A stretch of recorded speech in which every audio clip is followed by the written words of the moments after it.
Well, the Premier League never ceases to amaze, and it has done once again. And Crystal Palace come back from 2-0 down to upset and shock Leicester City.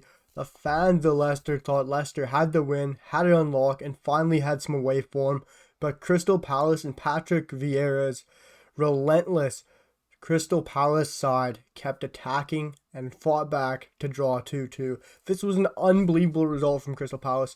Personally, they should have won this game. Watching that second half, it was unbelievable. This team looked phenomenal. The only chances Leicester had in that second half was two early chances by Harvey Barnes and Jamie Vardy, which should have challenged Vincent Guaita earlier on, but didn't do so. But before we jump into the match reaction, guys, if you haven't already, hit the sub button. It really means a lot to the channel. Like I said, I'll be giving you guys the best content possible.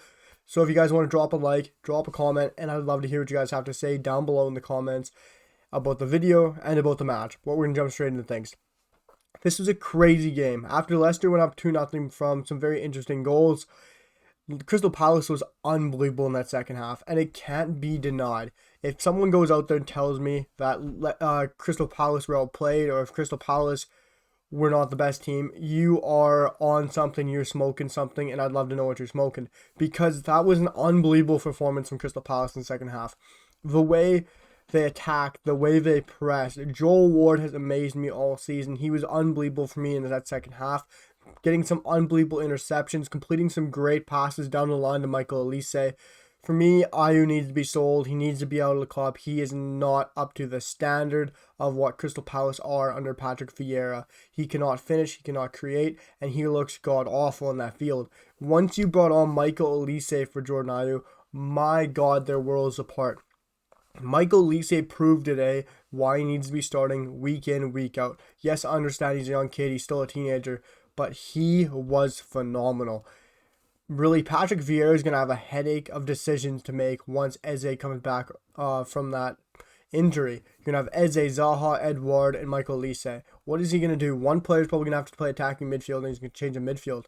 But Michael Olise gives you headaches now, because Michael Olise now showed why he should be starting week in, week out. That was unbelievable when he came on. What a finish he took. Yes, it dropped kindly for him on that second chance, but people will say, yeah, it dropped kindly for him, he got lucky. No, he didn't get lucky. That volley he had to do on his left foot, of course he's left-footed. The volley he had to strike, it was a beautiful peach of a strike. Yes, he's in the box, but to hit any volley that sweetly is an amazing talent and something you should always be proud of. And he hit that thing perfectly. What a dime of a ball Olise hit on his left foot. He was unbelievable in his first appearance, getting his first touches on the ball. He looked amazing. And Olise was quality, showing why he should be starting week in, week out. The balls he was putting late into the game, into the box, were just teasing for someone to get onto the end of the ball. That was like waiting for Christian Benteke to get on there and just attack it and get his head on it. Unfortunately, Christian couldn't get his head onto any of those balls, but it was unfortunate. Early on in that second half, Olise Edouard hit a crossbar which should have went in. If he got his head up, he could have easily just slotted it to the side, passed it into the corner. But it was still an amazing hit. Any lower and that's in. Unfortunate for Olise Edouard, it would have opened the scoring, give Crystal Palace more urgency earlier on in the second half. But you cannot doubt this Crystal Palace team, guys. I understand that they should have won, understandably, but to still come back from 2-0 down to a Leicester City side that have abundance more of higher talented quality players than you. Yes, this Crystal Palace team has the potential to get there eventually with the players they have right now. But this Leicester City side is a team that won the Premier League. They're a team with lots of investment this summer. They're a team that has a quality manager, a proven manager, a team that has unbelievable striking force, a top quality midfield in the Premier League, and a fantastic back line and one of the best keepers in the league. And to come back from 2-0 down, yes, Leicester having one of the worst starts or the worst starts under a Brendan Rodgers era, it's unbelievable that you come back from 2-0 down in the second half to draw against Leicester. People will say, we should have won, we should have won. Yes, should have won. But from being 2-0 down to a Leicester City side and coming back in the second half to comfortably come back and to comfortably should have taken the win is unbelievable. And you got to tip your hat off to Patrick Vieira, because that was an unbelievable performance and a well-managed performance. Just the way he performed in that second half, the way he changed the tactics in that second half, was fantastic, and he deserves all the plaudits. I just want to look at the stats for a minute here. I'm not a big stats guy. I love some stats because some are true, and what the stats show in this game is unbelievable. Crystal Palace 59.8% possession to obviously Leicester's 40%. Shots, this is a really telling factor.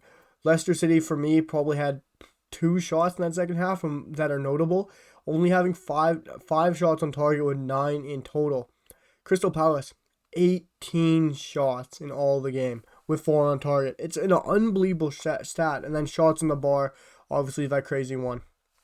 The one thing I find very interesting is looking at shots inside the 18 box, because it shows that you're not just hitting from long. You're not just taking shots. You're not just having cracks that might go in, some Hail Marys. Crystal Palace, out of those 18 shots they took, 14 shots were inside the 18-yard box. That is phenomenal. It shows that Patrick Vieira is an exciting side. He's creating chances in the box, and he's creating chances for fun. When you're able to have 14 shots inside the box, that is fantastic. But I gotta look at the passes, guys. Crystal Palace had 200 more passes than Leicester City's. That is unbelievable. And if you would have told me last year that Crystal Palace were going to play Leicester City and have 200 more passes, play them off the park, have 10 more shots, and tie the game 2-2 after being 2-0 down, I would have laughed at you and thought you are crazy. But this Crystal Palace side has been unbelievable, guys. Yes, I did predict 2 goals for Crystal Palace. I didn't get any of the goal scores correct, and I didn't get the game score correct, but this is an amazing result. I'm proud of Palace, and big up to them. Leicester City, give your heads a shake, guys, because you guys got a lot of work to do. But Crystal Palace, it's only up from here. Can't wait to see what the future of the season holds for Crystal Palace. We're going to have much more content on Palace and the rest of the league. More videos come today, and I can't wait to see what you guys say down below in the comments. Like I said, if you haven't already, drop a sub, drop a like, and I'd love to hear you guys down in the comments. Can't wait to see what my Palace fans think and my Leicester City fans think, and all you great subscribers out there. Love to hear from you guys. Drop a sub, drop a like, and I'll see you guys for the next one. Peace.